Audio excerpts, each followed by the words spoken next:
Hello.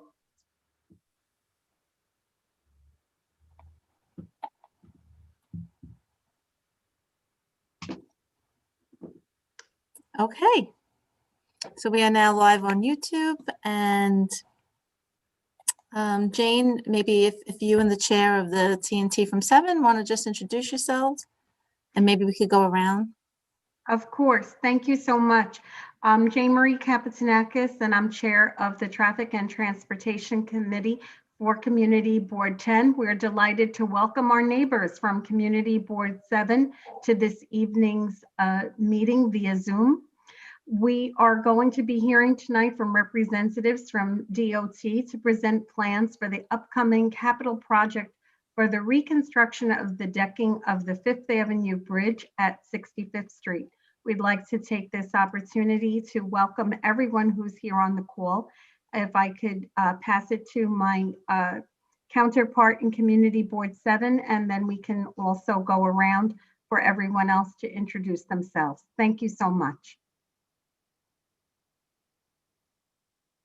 Hi, hi. My name is Zachary JC. I'm the chair of the Transportation Committee for Community Board 7. Thank you guys very much for hosting this meeting and inviting us. And without further ado, thank you.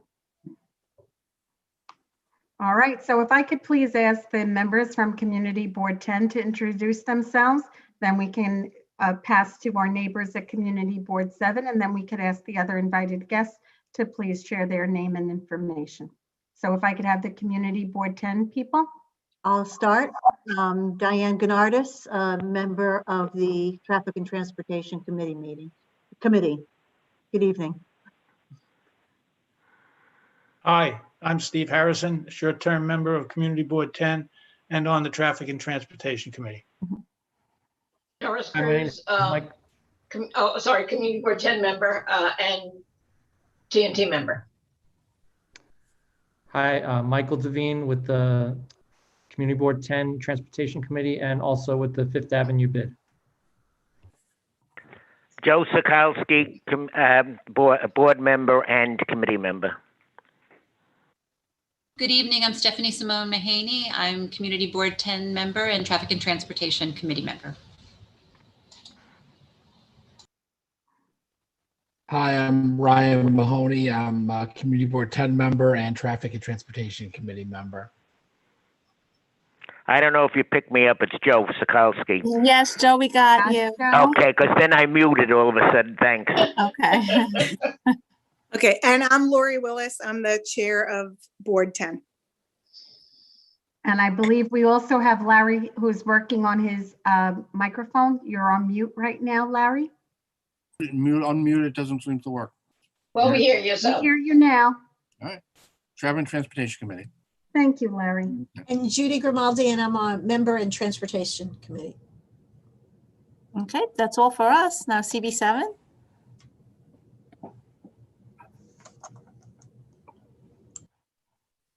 Hi, good evening. My name is Sam Sierra, Community Board 7 member and lifelong Sunset Park resident. Good evening, everyone. Hi, my name is Gladys Bruno. I'm a Community Board 7 member and Sunset Park resident. Hello, everyone. My name is Pat Ruiz. I'm the second vice chair of Community Board 7, and thank you. Hi, everyone. My name is Cindy Vandenbosch. I'm secretary of CB7, as well as a member of the Transportation Committee.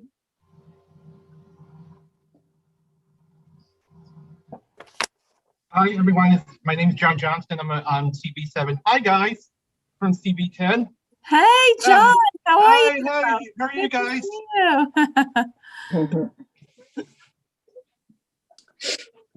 Jimmy Lee, I'm the Immigration Committee Chair. Mira, CB7. ve, el muchacho que nos ayudó con la vaccine está aquí, es él. I am Beverly Kleinman, Community Board 7. I'm not on the committee, but I was interested, so I'm attending, and thank you for hosting this meeting. Dave Estrada, Sunset Park Bid, CB7, Transportation. Hi. Good evening, everyone. I'm Maria Gonzalez. I'm the Assistant District Manager, Community Board 7. Hi, I'm Natasha Cordero. I'm the Community Associate at Brooklyn Community Board 7. And Josephine, could you make Roberto Martinez? He's in as an attendee, but he's actually on the Transportation Committee. If you could make him a Sure. Thank you. Hi, everyone. My name is Cesar Zuniga, and I'm the chair of Community Board 7. I want to just say thank you so much to CB10 for hosting this, and we should do this more often. Yes. Yes. Hi, good evening, everyone. This is Paul Mack, a member of CB7, also a chair of the Asian Affairs within the CB7, also representing the Brooklyn Chinese American Association. Hi, good evening, everyone. Hi, Paul. Hi, my name is Joe Canale. I'm on the Transportation Committee and the board for Community Board 7. Hello. Hi, everyone. Good evening. I'm Amanda Zenteno. I'm the Executive Director of the Bay Ridge Fifth Avenue Business Improvement District. Thank you. And we're looking forward to the victory line. Good afternoon. Good evening. My name is Victor Swinton. I'm a member of Community Board 7. So this is What is going on with my phone? standard. We're all multitasking. We get it. It's okay. Thank you.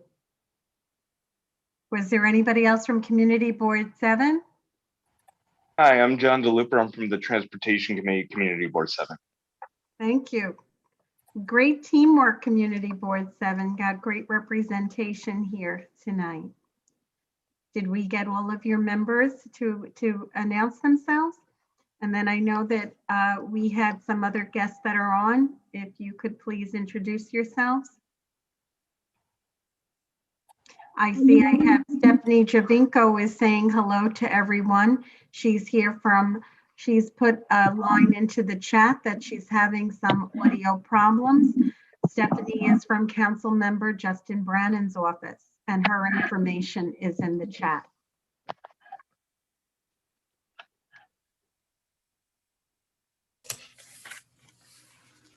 And then we had another member here with a nice last name. That was, there was a Mr. Kapichinakis on the call. If you want to reintroduce yourself for the others who are here. I'm Basil Kapichinakis. I'm a new employee with Michael Tanusis, new assemblyman. And I put the number, I'm representing Hanan tonight.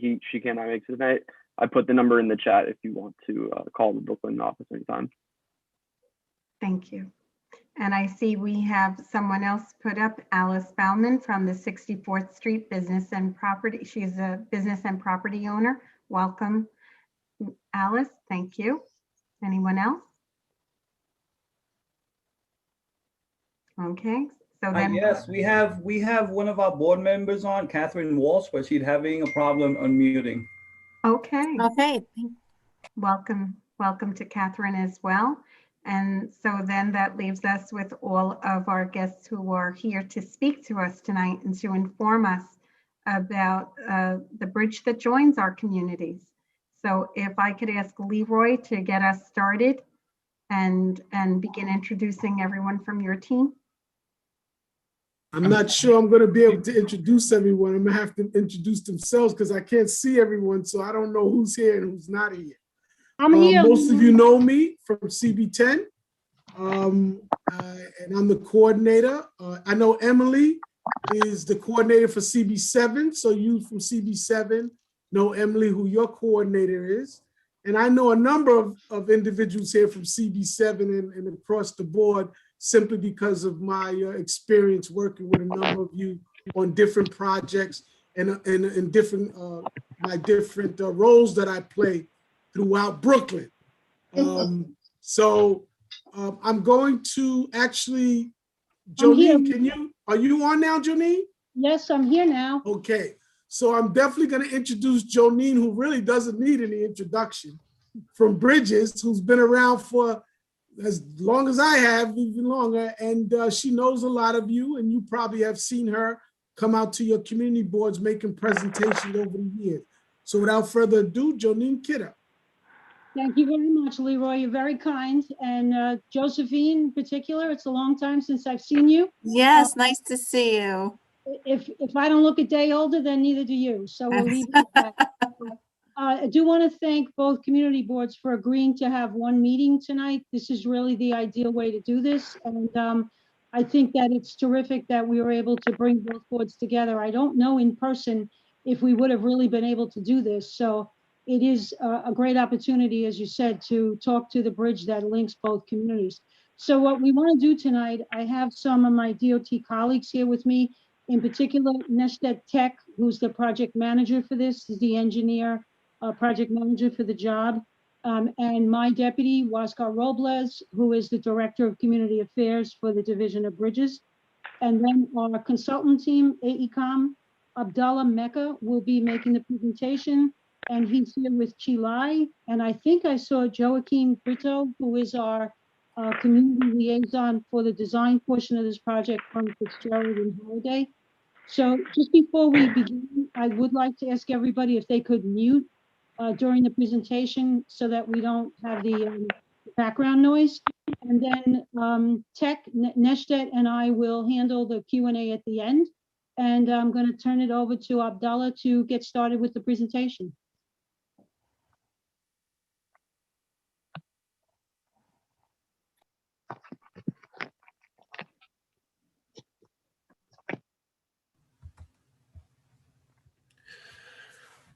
Thank you, Johnny. I hope everyone is well, and thank you for taking time to attend this meeting and allow me to present to Community Board 7 and Community Board 10 the reconstruction of Fifth Avenue Bridge over Long Island Railroad and New York City Transit CB line. The Fifth Avenue Bridge is located between Sunset Park area on the north and the Bay Ridge area on the south, and connecting two community between 64th Street and 65th Streets, and intersect the 65th Street underneath the Gowanus Expressway. A view here on the top is of the Fifth Avenue roadway. Here, two travel lane, two parking lane, and two sidewalks. At the back of the picture, you can see the Gowanus structures above the 65th Street, which intersect the Fifth Avenue Bridge. A view from below here shows the 65th Street, the green structure there, framed to the Fifth Avenue Bridge, the blue structure. And at the track level here, you can see three tracks that belongs to Long Island Railroad and leased by New York Atlantic at span 2 and 3. Span 1 is underneath the 65th Street to the right, to the left. To the right here, at span 4, behind this wall here, is two tracks that belongs to New York City Transit for the inline. This is a view of the north approach at the 64th Street and Fifth Avenue intersections. And below here is the south approach right at the intersection of 65th Street and the Fifth Avenue looking north. The existing Fifth Avenue Bridge is a 4-span structure that crossed two tracks from New York City Transit on the right underneath the span 4, and 3 tracks that belongs to Long Island Railroad and leased by New York Atlantic at span 2 and 3, and crosses the 65th Street here underneath the Gowanus on the top.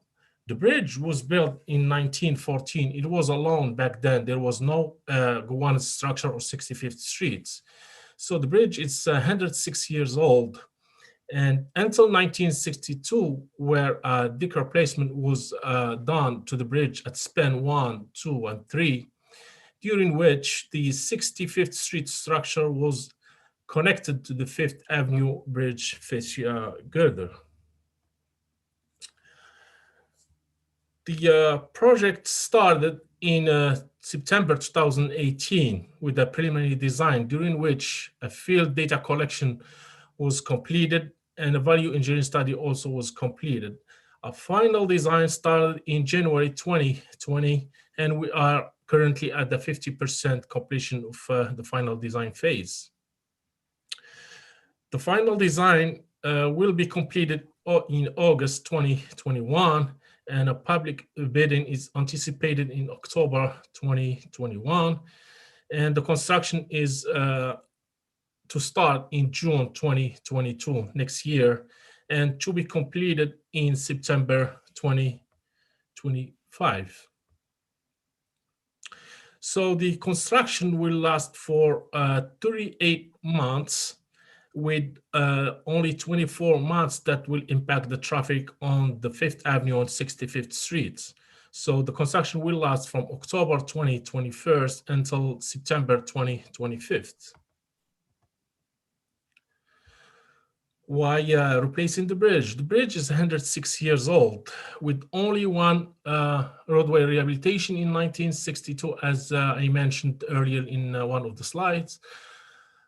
There is some concrete spalling and cracks observed in the abutment and underside of the span 4, and the bridge needs to be seismically retrofitted. The current rating of the bridge is 3.8 as of the 2018 inspection report. Below you can see a few pictures of the north abutments that show some deteriorations in there.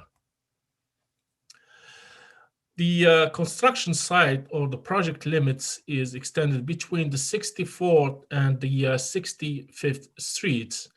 As you can see, I mean, there is 65th Street and also 5th Avenue intersecting on the bridge, which will kind of make us think about how we can construct this bridge while minimizing the impact to the traffic and to the community. So we devised a plan for the construction, which will start with the pre-phasing construction that will last 10 months. During this phase, protective shielding here will be built underneath the bridge and over the tracks. And also the south abutment, integral abutment, will be built here underneath the bridge. Those activities can be done without interrupting the traffic on the top or the pedestrian. And also there is another integral abutment on the north before the cross intersection with the 64th Street. The north integral abutment will require a full one night full closure of the traffic on the 5th Avenue alone to pour concrete, only one night for a few hours. And also during this stage, we'll be constructing the abutments, east abutment and the west abutment at the side of 5th Avenue to kind of support the stringers or the structure of 65th Street in there and separated from the 5th Avenue. In stage 1 of the construction, which will last 3 months, an MPT plan will be put in place to allow the traffic to flow along the 5th Avenue and the 65th Street, both ways, one lane in each direction at all time during the construction during this stage, during which part the southeast corner of the bridge will be demolished and the new fill will be put in place in here. Once this done, then we will start the second stage, which is stage 2, that will last 12 months, and during which the east half of the bridge will be demolished and the new bridge will be put in place. During this stage, the traffic will be also open along the 65th Street and the 5th Avenue, one lane during each direction. We will provide a temporary walkway here on the west side of the bridge to allow pedestrians to cross from 64th all the way to 65th Street, and we will show it in one of the slides illustration of that walkway. The stage 3, we will go back to the intersection of 65th Street here at the southwest corner of Fifth Avenue Bridge. This stage will last for 2 months, during which the existing structure will be removed and a new bridge will be built at this location here, while allowing the traffic again to flow in each direction, 65th Street and Fifth Avenue, 1 lane in each direction. And this is the stage 4, which will last for 7 months, during which the west half of the bridge will be demolished and a new bridge will be put in place in here. This is again while allowing the traffic to flow in 65th Street and Fifth Avenue in both direction, 1 lane in each direction. Then will be another stage, what we call post-staging or post-phasing stage, during which the traffic on the Fifth Avenue and 65th Street will be open as normal as the existing as of now. And the construction will continue beneath it, basically demolishing the existing piers here, 1 here, 2 and 3, and constructing the new wall in here, the soldier pile at this side here around the South Integral Apartments. This is a cross section of the staging. As you can see here, the bridge carries several utilities underneath it, which we will allow to keep those utilities running during the construction at all time. There will be no interruption. We're either gonna relocate them temporarily or support them in place. We'll be coordinating with the utility companies during this design phase. And we still coordinate as we go forward with the project developments. As you can see here in stage 1 and 2, the traffic will be shifted to this side of the bridge. That's the west side of the bridge.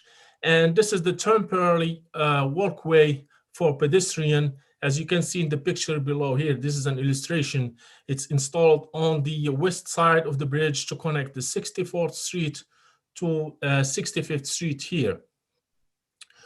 Once this stage is done, then the traffic will be shifted to the new constructed half of the bridge here, and the pedestrian will be using the new sidewalk in here, while allowing the demolition of this part of the bridge here and constructing the rest of the bridge during the stage 3 and 4. As I mentioned before, the traffic will be maintained in 2 ways in both 65th Street and Fifth Avenue during the construction. Also, 1 sidewalk will be maintained at all time. The parking will be eliminated during the construction on the bridge, and there will be some expected weekend work on the subway inline tracks. The impact to the traffic and the pedestrian will be fewer than 24 months, and we will restrict the left turn at the intersection of Fifth Avenue and 65th Street in all stages, and we will eliminate also the right turn from 65th Street to Fifth Avenue during stage 4. And we will also have traffic agents in place at 65th Street along the at the intersection with 4th Avenue, intersection with 5th Avenue, and intersection with 6th Avenue during the construction time to facilitate the traffic flow. We also be coordinating with the New York City Transit, Long Island Railroad, and New York Atlantic, New York State DOT, since the New York State DOT owns 65th Street and Gowanus structure. And we've been coordinating with the Buckeye Pipe, National Grid, and Con Edison and Verizon for their utilities, and how we can support their need and renew their conduits during the construction of the bridge. The construction will be monitored during the construction period, and the New York City Department of Environmental Protection noise code and standards will be followed during the course of the project. As part of the community outreach effort, we been communicating with Community Board 7 and 10, providing the information as the project progress. And we'll also will be communicating with the elected officials, local businesses, fire department, New York Police Department. And there is a community liaison that was assigned to this project. Also, we will communicate to the community of Bay Ridge and Sunset Park with several language information to the community in there. And by it, I ended my presentation, and I opened the meeting to a question session. And thank you again. So thank you, Abdallah, for the presentation. Just before we go into the Q&A, I do want to apologize to our bid in Community Board 10. You were inadvertently left off our community outreach slide, and that was an oversight on my part. So please accept my apology for leaving you off our outreach slide. And with that, Josephine or J. Marie, I'm not sure who's going to host the Q&A. If you want to start accepting questions, then we can field them between myself and the engineers. Sure. Well, right now we're still on the presentation. If we could change from that so that we could see the gallery group, I think that would be helpful. So if I can ask my partner from Community Board 7, we'll start, I'll field the Community Board members from 10, and then I can turn to you for your group from 7, and then we can open it up further for others who are here. I did have one quick question myself. Della, thank you first of all for your presentation and for the comprehensive explanations. There was at one point that you mentioned that the bridge was rated a 3.8 out of in the 2018 inspection. Is that out of a scale of 5 or 10 or 100, or you know, if you could just give us a little bit of insight to that. I'll take that one. Thank you. Yeah, so as a non-engineer myself, I think I can understand the confusion by the general public. The rating system that has been used for many years is a rating system that actually rates bridges from 1 to 7, which I know is totally counterintuitive. When I joined, Okay. it was like, is it 1 to 10? Is it 1 to 100? It's actually 1 to 7, and there is actually an evolution in the bridge rating systems. So the 1 to 7 system is actually in the process of being phased out. But for the vernacular of people in the community, I think suffice to say that bridges that are at or below 4 are considered fair. So the bridge rate's technically fair, which means that that's the time for us to put it in the capital program to be either rehabilitated or replaced. Well, I understood the years, and being 58 years old, I can understand how hard that is from some personal experience, but 104, forget it. So thank you for that. May I ask my board members, Larry, I believe you had a question? Can you hear me now? Yes. The B63 bus, I know that's the interesting part, along with the N train and subway. Will there be any diversions on the B63? Abdallah, I don't think that we're anticipating anyway, because we're keeping the bridge open, 1 lane in each direction. The bus will be running as usual. There will be some shifting within the bridge, but there will be no rerouting of the bus lane. It's still across along the 5th Avenue bridge. Even weekends, you said there's some weekend work? When he said we have to do the full closure for that one night. That one is because of the abutment on the north. We are kind of required to pour the steam of that abutment at one shot. So we cannot like do it in half of the bridge and the other half. For that, we will do it like in few hours. We will have the concrete ready to be poured for almost 3 hours as we estimated.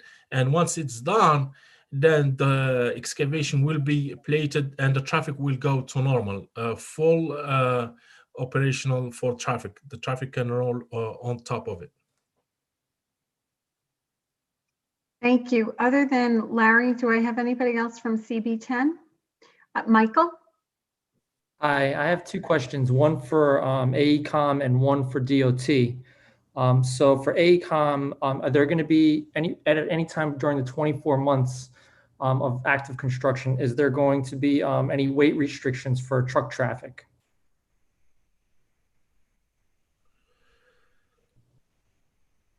For the restriction, we are not restriction, but as probably for your information, the Fifth Avenue is not a truck road. It's a local truck route, so we won't have any overweight or overdimensional restrictions. So no restrictions on the truck weight? Local truck traffic will proceed as usual. Okay. And then for DOT, is there anything in the bidding process to any sort of incentives for the contractor to complete, if they complete the project prior to schedule?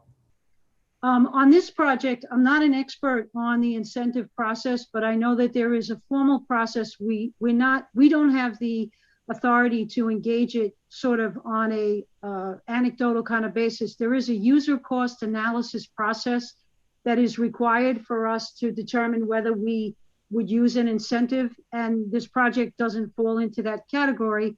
But on the other end of the contracting, we do have liquidated damages in every contract for contractors who don't deliver the project within the contract time. I don't know what the liquidated damage dollar value is for this. We can get back to you on that, but there are liquidated damages automatically in every contract. Okay, thank you. Jane, Amanda Centeno from the Fifth Avenue bid. Wonderful. Yes. Hi, I saw that you were going to be requesting traffic agents, and I just want to make sure, will there be, can we guarantee that there will be traffic agents there keeping things moving? And also, I do have some concern. Fifth Avenue gets pretty backed up just on a regular day with traffic moving in all directions. And so, you know, we may also require additional support, maybe through NYPD to ramp up keeping people from double parking and things of that issue that already back up traffic. And I am concerned about not rerouting the bus during this. You know, that bus is really what people use to get back and forth on the commercial corridor, and it moves so slow already that I just can't imagine this isn't going to cause major issues for the B63. So in terms of the traffic agents, I think the boards know that the traffic agents do not work for DOT. Some of us are old enough to remember when they did, and they were part of the DOT organization. They've been part of NYPD probably now for maybe 30 or 35 years. The process is that we build them into the contract, we provide the funding for them on the contract, and then we work with NYPD to fill those posts prior to construction. They have had issues, particularly in 2020, they had issues staffing all the locations that are requested. They are prioritized. I can't see any reason why anybody in PD would not prioritize these locations. It's just common sense. What we work with them on is the number of posts, the number of hours. Do we get weekend coverage? Do we get holiday coverage? We will be working with them right up until we start construction to make sure that we've got all the coverage we need. But because they don't work for us, can we guarantee it? We can't guarantee it, but we do have enough money for it in the program. If I could jump in, we had a recent project where we had traffic agents that were in the contract, and we did have some difficulty at the beginning of the project, but between the community boards, the elected officials, outreach to NYPD, and we do have a rep from the 6A precinct on our end. 65th Street is a high crash corridor, so it will be a priority, and I'm sure between all of us, we'll make sure that if it's funded, they will be there, and we will do our best to do that. Thank you. Jane, you also, Stephanie Simone Mahaney has her hand raised. Oh, thank you. Thanks. I noticed that there's a shared bike lane on that corridor. Will that be maintained there when the road is reduced, the roadway is restricted, or are you going to divert it to the pedestrian pathway? How will that be handled? We're not permitted to reroute the bike lane into the lane of traffic. The city council passed legislation last year that now requires us to consider keeping the bike lane in the same capacity it is during construction. If it's a shared lane now, it will continue to be a shared lane throughout. Thank you. Josephine, I can't see anybody else. If you can see, please. Yeah, I see another hand raised, David Estrada from the Fifth Avenue Bid Sunset Park. Thank you so much. Yeah, and thank you for this information. We have a lot of experience with large construction projects on the corner of 64th Street and 5th Avenue. DOT must be aware of the famously large 100-foot deep sinkhole that was years of construction. So I have a couple questions based on experience monitoring that project from beginning to end. The first is there's several large car dealerships straddling either side of this bridge, and they routinely have excessively, big, oversized, I think there's 70-foot long car carriers rolling through on these blocks. So I'm extremely concerned about not just agents, but persistent signage well before the construction zone. So this would be more likely at 59th Street and 5th Avenue, for example. On the books, yes, 5th Avenue is not a truck route. In life, no, it's a truck route. It functions as a truck route in every respect. So the very large vehicle traffic that is southbound has to be rerouted at 60th Street, or you're going to get these oversized trucks trying to make turns onto small residential streets and crushing cars on the corner. It happened more than once on the previous project. The commissioner is well aware. I believe he lived through that with us also. So the signage, I think, is important, not just at the perimeter of the construction zone, but at the logical, safe turning points for the general flow of traffic, but also for large trucks. And I wish, that maybe the contractor and DOT could have a plan about that lets us know with some reassurance that throughout the project, there'll be real efforts to make that communication. I'm curious about, you mentioned, of course, parking will be removed from the bridge during the project. That makes perfect sense. But that's not is that a permanent removal, or will parking be restored after? No, that's not permanent. Okay. That's great. not permanent. And lastly, again, with that other large project, which is different in nature, but right there, we did observe that the actual plan for the work site was at great variance from the real perimeter of staging materials and heavy equipment, and especially contractor worker vehicles. So that became a complete line of work that took months to not have contractor employees, throwing a vest or a cone on a vehicle and then further taking up parking, just as the residents and businesses on those blocks are having their own parking disrupted by the project itself. One proposed solution at that time was to have a dedicated parking zone for contractor staff that was at some small remove from the project down on 4th Avenue, where there were a couple open lots. But that's the practical stuff that starts to happen when the contractor and the engineer start going about the good work of doing it. You got to put a pile of sand somewhere. This truck has to go over there. There's 40-foot girders. That stuff starts to really spread out. And there's really no room on the 64th Street side for error when it comes to that, because the sidewalks are narrow and the residential and business uses are right there on the project site. So again, a call for managing not just equipment and materials, but also the vehicles for the staff. And I wish also that if you could, maybe you do as a matter of course, but if you could also consider adding to your agency coordination list, the Office of School Transportation. We have large new schools that are being built on these blocks. School bus traffic is heavy sometimes. It's just a major passage point for that sort of group, including not just MTA with respect to the rail cut and the train, but surface operations. Not just Gleason Depot, but surface operations generally very often don't get the message about any signage or changes that need to be made to bus stops.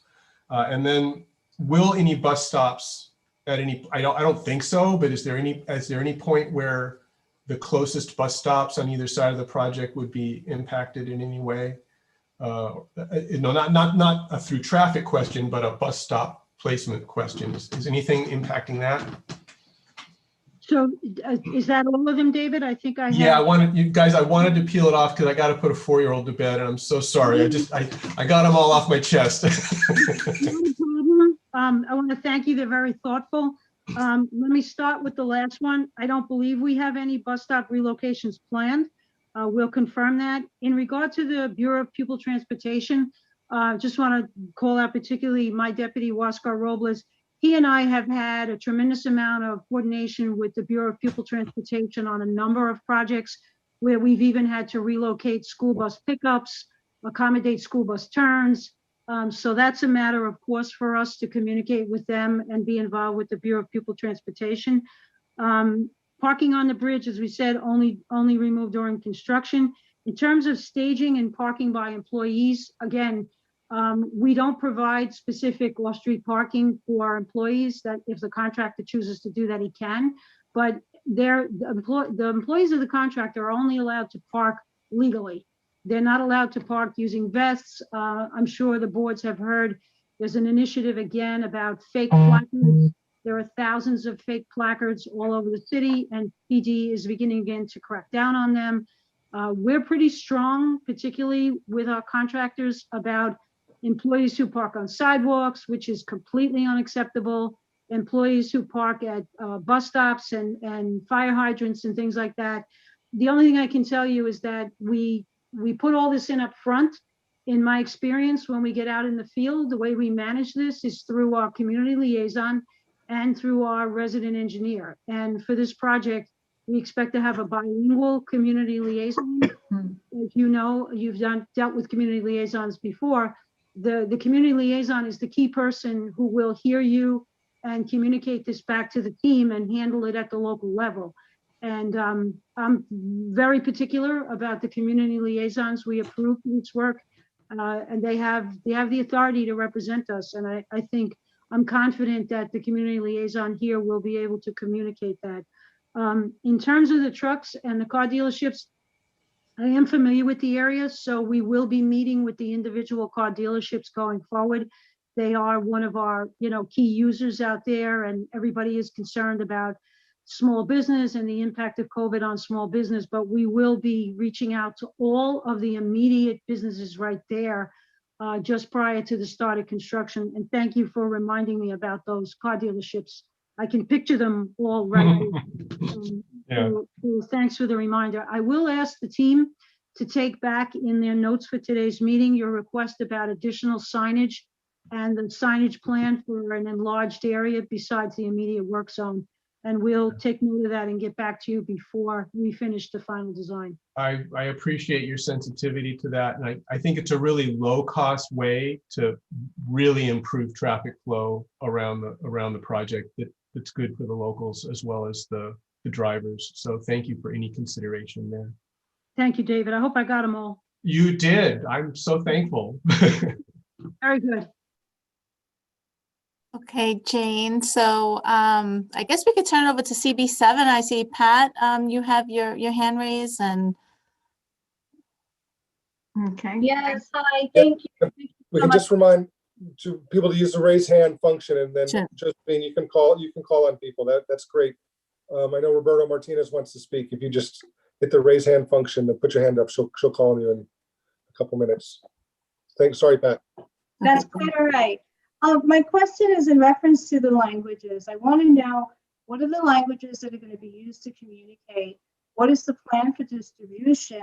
And what is the perimeter? From what avenue to what streets will the residents be made aware of this? What is the plan? So at this point, we don't have specific definitions ahead of time about how many blocks and how many streets. That's something we'll develop with you and with the local stakeholders. We'll go as far as we need to go to make it work. I happen to be somebody who still believes in hands-on I mean, I used to say face to face, but I guess it'll be mask to mask, you know, maybe by the time this project starts, we'll all come out from behind our masks and smile at each other again. But I do believe in a lot of direct communication. The community liaison, Waskar, I find that Waskar got his camera on. Waskar, just wave at everybody. Waskar does most of the training of our liaisons and holds them to a very high standard. And we do train them specifically to go in and out of individual businesses and speak to people. And they are designed to spend at least 50% of their time in the field, out among the community, hearing the community and speaking to them. In terms of the languages, we do want to hear from you on that. We did go out and kind of take a little presumption here and assume that both Spanish and Chinese were languages of concern. If you feel otherwise, please feel free to share that with us. We have time to refine that. It will be, of course, extremely difficult to find one person who could speak English and Spanish and Chinese. We could try that, but we are interested to hear from you, and any languages that we need, we're able to convert material. I think our language access program has 27 or 30 languages that we can convert any English document into another language in the proper vernacular for that culture.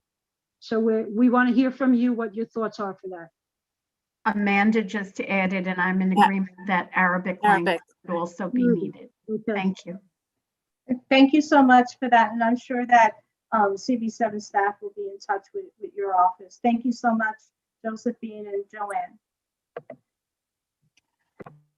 Okay, so that we have Roberto Martinez and then Sam Sierra.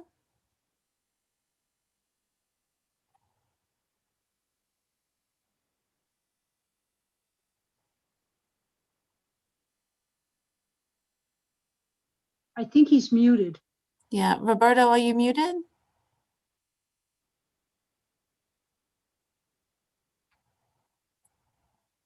No, he's still muted. Roberto, we can't hear you.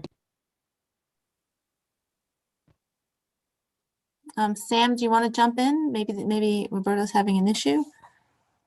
Sure. Thank you so much. First, I want to say I'm going to agree with our chair. We must certainly do this more often. I don't have a question. It's more of a concern, and it's pertaining to the traffic flow and the placement of the traffic agents. If one is coming down from 6th Avenue heading toward 4th, one can no longer make a right turn on 5th Avenue. So therefore, the other option is going to be to make the right turn onto 4th Avenue.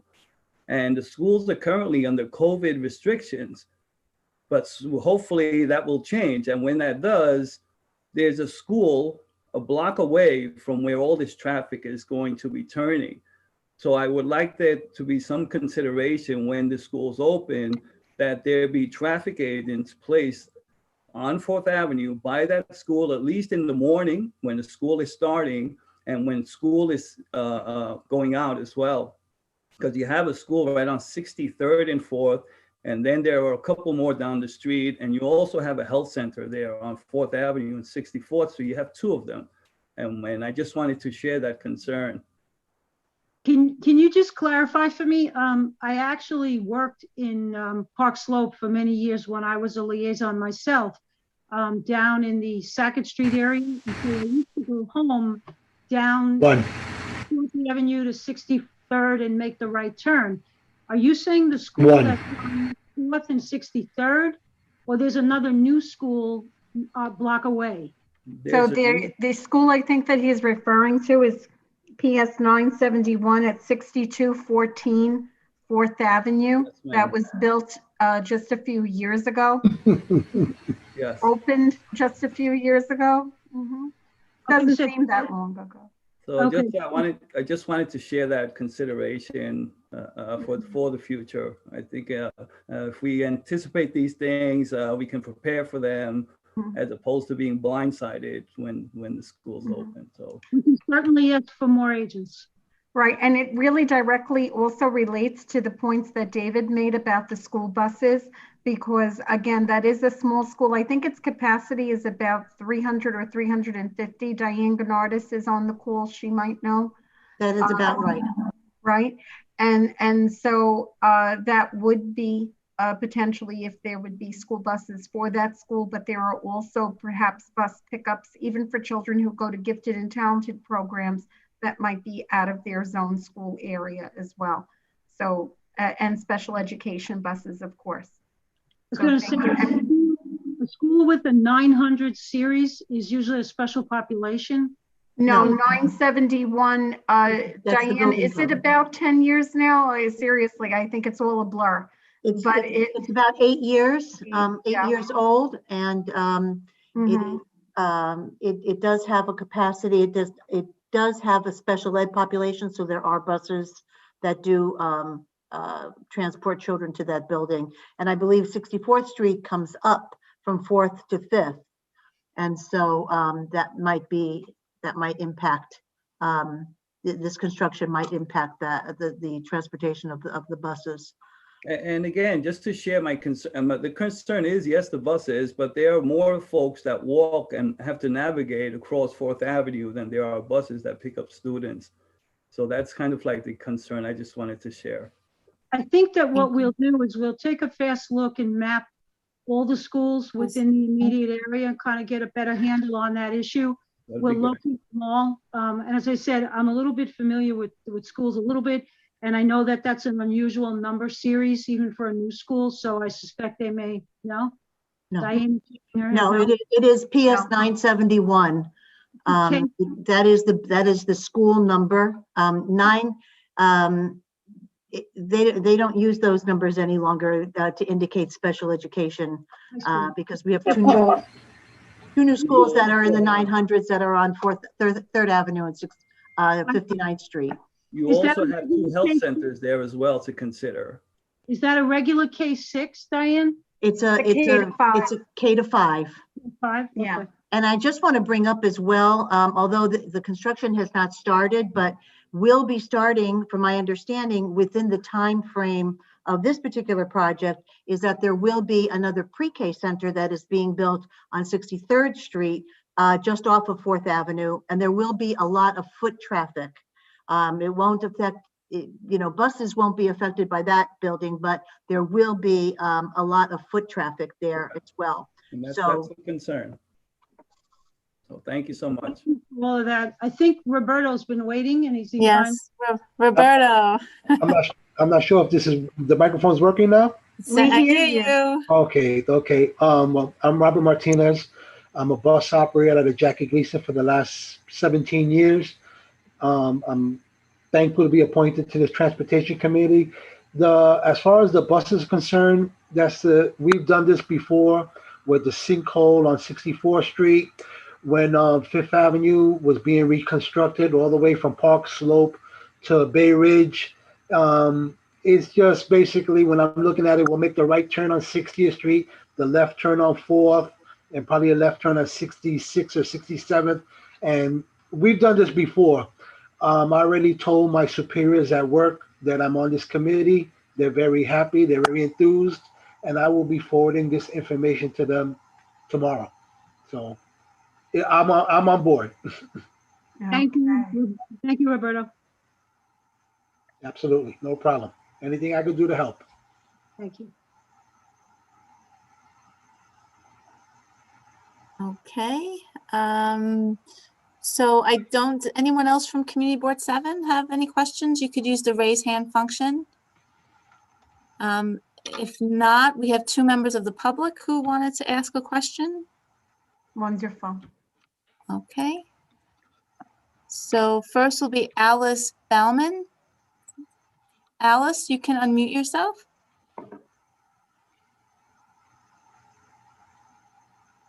Can you hear me? Yes. Okay. I'm very concerned because I have my business on 64th and 5th Avenue right in the corner. I was impacted last time with the construction, and I still have major problems with my building with it sinking, and it hasn't been addressed. Second of all, when they were doing the stopping traffic, they stopped people coming to my office during the whole construction. In addition to, they told me 24 hours my Verizon phone lines were going to be on. They cut my phone service. I don't want to go through this again with another major construction.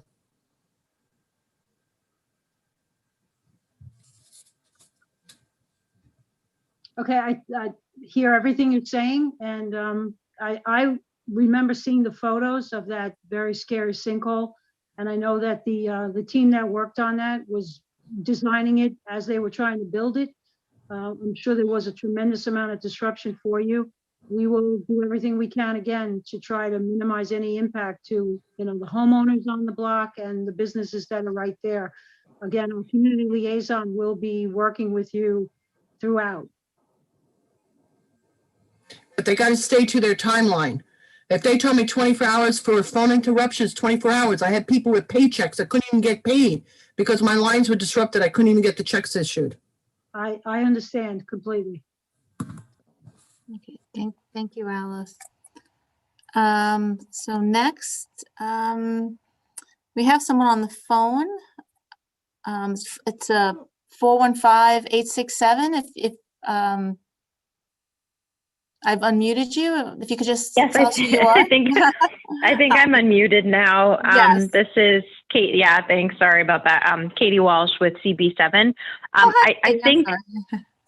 Oh no, thanks, guys. I think I don't know if this is the preschool that you were talking about, and I didn't realize that's what it's going to be used for. But I wanted to mention there's also the major construction going in where I think the St. Jacobi was on the corner of 63rd and 4th Avenue. So they just finished demolishing that church, which is quite sad in terms of the old architecture that was there. But that being said, there is this major construction going in, and so everything that you guys are talking about, that's right across from the school that Sam is mentioning, and so understanding what that timeline looks like. And I don't know what they're planning on doing in terms of use of 4th Avenue and the impact of the construction there. So that was the one point I was going to raise. And then the other thing I just didn't hear it said at all is understanding when we're talking about one lane and then switching and back and forth. So you talked about pedestrians and you talked about traffic, but what is the safety for cyclists? Because that's a share out, right, where people can use. It's for both the bike lanes, right, are supposed to share it with cars, and we all know it's like very dodgy on 4th Avenue with bike lane. Right, like there's like some bike lane ends and it's here and it's there, but people use 5th is the point. People use 5th Avenue, and we have a lot of folks, a lot of delivery folks on their bikes. So I didn't hear anything about like safety and cyclists. It's not something that we generally address independently of vehicular or pedestrian safety. Again, if there is a shared lane, we will maintain it as a shared lane. I can't speak to any other specific treatments that would be proposed. My only guess is that if traffic is slowed by the construction, it might actually enhance the cyclist safety to through the area. But we don't generally have any specific safety orientation for bikes separately than the peds or the vehicles. We are required to maintain the same capacity that's there, and that will be throughout the construction. As the lanes shift throughout the construction, the bike operation will shift with the operation of the vehicular lanes. Right. So urban planning, cycling, this is stuff I do. So like studies show, like especially during construction, it's the opposite effect. You have a higher rate of hits and fatalities because wayfinding signs as well as safety is not insured for cyclists.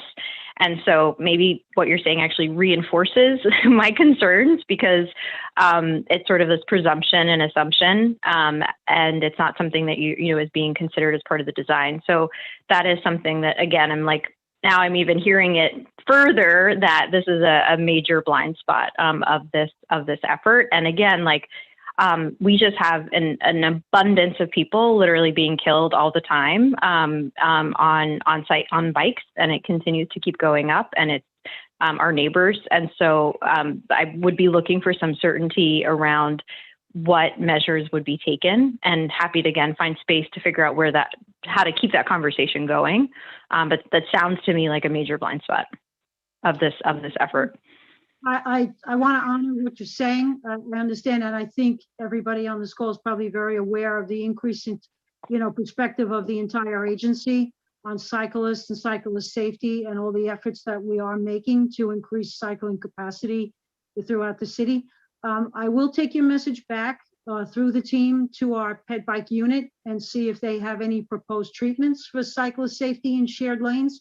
I'm not aware of it. It's something that is in another division in DOT, and they are very, they're very advocate driven in our ped bike unit. If they can recommend any treatments for us that we can use within the scope of the project, we'll certainly speak to them and see what we can do. Thank you. And what I would add to that as you go back is that DOT has never provided the traffic study that the Sunset Park, like CB7 has asked for a traffic study, and it's just gone into a vacuum. So every time we're in these discussions about these like spot locations of things that might happen or construction, we just do not have a traffic study. So if you guys are having the conversation about this project, I would also say like we don't have a traffic study from DOT, which has been promised and said over and over again, and we just don't have it. So please bring that message back as well, that CB7 deserves the DOT traffic study.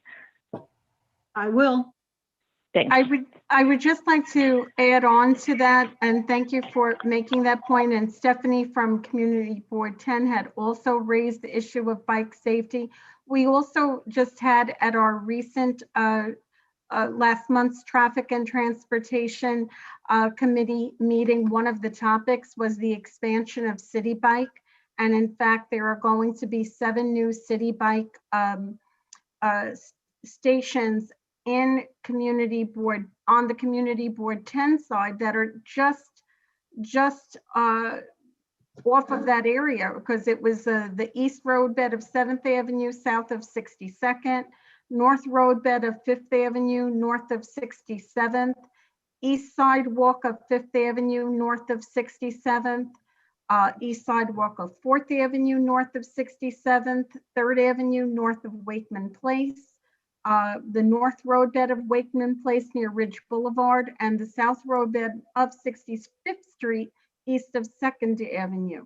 So there are new City Bike stations, and this was just on our side, but there are more that are going to be in the CB7 side as well.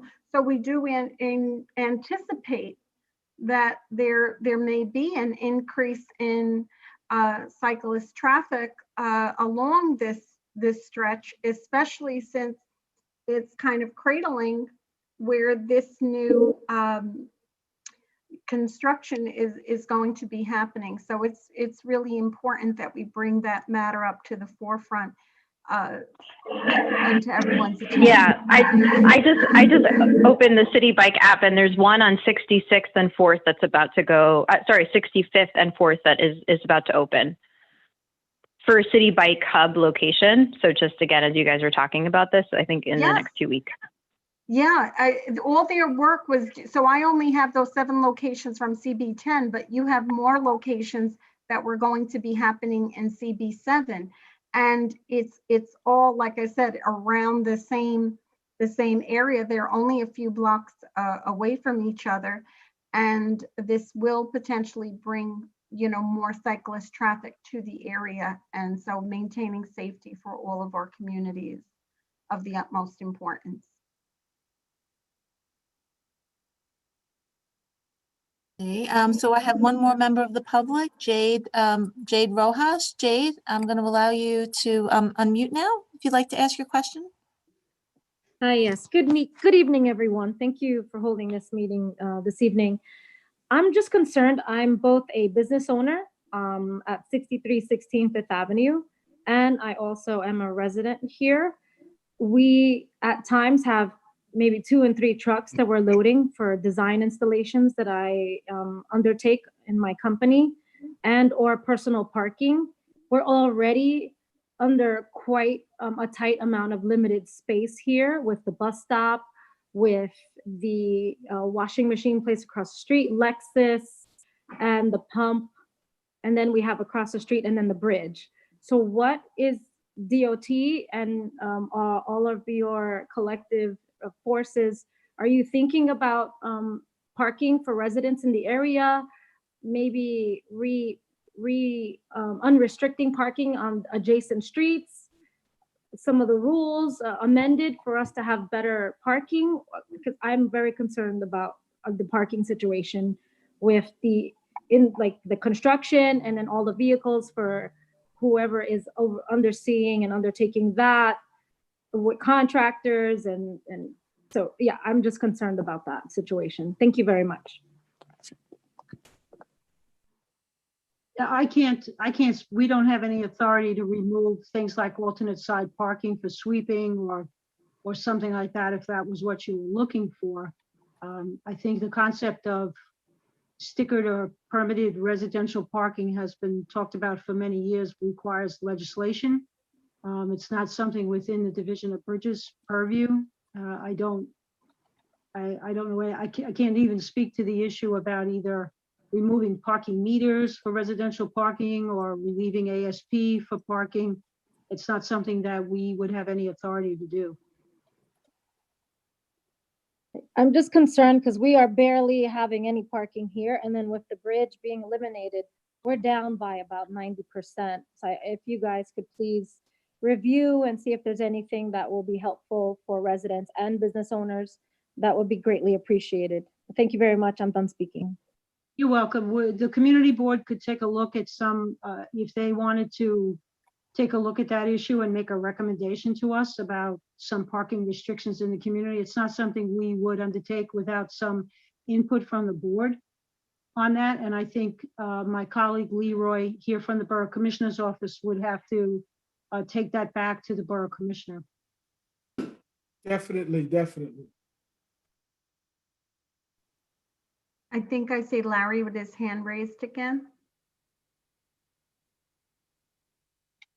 Larry, you're still Can you muted. hear me now? No, yeah. Yes, thank So you. I made the suggestion about, since we're all trouble with the traffic on Fifth Avenue and 65th Street, I just made a suggestion like the structural elements and equipment be delivered from the railroad. Since we all had empty space there, just the engineers, they want to consider that. Have a to lift everything up into place instead of having everything delivered on the street level. Larry or Tech, I think you might be able to speak to that. I think that would fall under generally what we consider to be the contractor's means and methods. I don't know that we can use New York and Atlantic for that purpose. We'd have to take a look at it. I don't know, Adela or Tech, if you have any initial thought on that. Yes, we considered that and we have discussed it. As Janine indicated, this is contractors' means and methods, but we can suggest them to put the crane at the railroad level. So that's something that has been discussed in detail, I would say. So it's under advisement, Larry, and it's something that we will take up with the contractor. We do frequently do staging of cranes on railroad tracks and things. I don't know that we could use it for storage of material, but it's something I know that has been looked at because there is some available land space there from, you could see from the photos. There appears to be some available space. Thank you, Larry. And that would certainly help relieve some of the issues that the residents and business owners have concerns about. So thank you for that suggestion. And thank you, Jonine, for bringing that back. Josephine, is there anyone else then for this evening? Sam, your hand is raised. I'm not sure if I didn't take it down before. No, okay. Yeah, but that's all I have. Okay, so just before we sign off, Abdallah, could you go back to the schedule slide for just a moment? I wanted to just wrap on that. Give him a minute. I think you have to pass the control back. There we go. I think it was slide 6.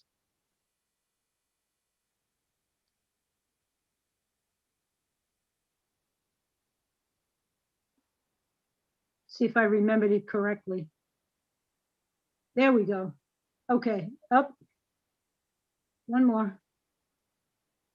Going the wrong way. There we go. So I just did want to, first of all, we will give you a copy of the presentation for the community boards to keep. We will come back to you as could you just go back one more slide, Abdullah? The final, it's a little easier. Maybe it's the one, maybe it's, there we go.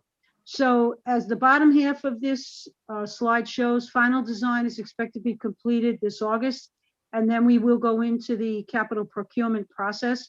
So sometime as soon as we get to final design, we will ask Leroy to contact you again for a follow-up meeting for the final design elements and to come back to you with any issues we've identified, where we stand with looking at the construction schedule at the end of final design. We will come back to you again before we finally put the finishing touches on the design. So just want to flag that for us to come back to you probably end of summer, early, sometime in September. And we'll bring you any new information and any refinements we've made, as well as what it looks like for the construction schedule. You, by the way, I will tell you, you are the last presentation we made just before we all went home for COVID. I think it was either late February or early March of last year. Yes. And, it was one of the last ones. So we do appreciate, again, you gathering everybody back together for us. Thank you. Good to see you too, Jonine, and the team. Thank you for the presentation. Jane, I'll turn it back. Well, again, just echoing, thank you all, and thank you for coming out tonight. And it is certainly nice when neighbors can all work together for the benefit of our community and our shared love of Brooklyn. So thank you all for coming tonight. And yes, we certainly would look forward to doing this again with you as there are other projects that develop. And we ask you to please keep all of the points that we raised tonight in mind as we move forward with this project. Thank you very much. Good night, everybody. Thank you very much. Jane, if I could just say one thing. Of course, Leroy. Yeah, I just wanted to say one thing. And this is for the benefit of the community, because I know everyone on the board and the committees know this. But if anyone has any concerns or questions they would like to get to DOT, if they can go through the district managers of CB10 and CB7, they will definitely get it to me, and I can get it over to Jonine in the Bridges Department as expeditiously as possible. This way, nothing gets lost.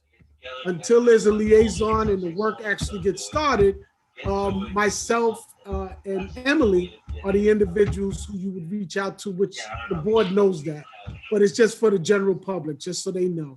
I don't want their voices not to be heard because they brought up some concerns just today, and I want those concerns to be looked at, especially by DOT. So please reach out to the district managers of the prospective board so they can get that information to us if you can't think of it right now and you think of it later. Thank you very much for allowing us to be here. Thank you, Leroy. Thank you. Stay safe, everyone. Good night, everyone. Thank you, everyone. Have a great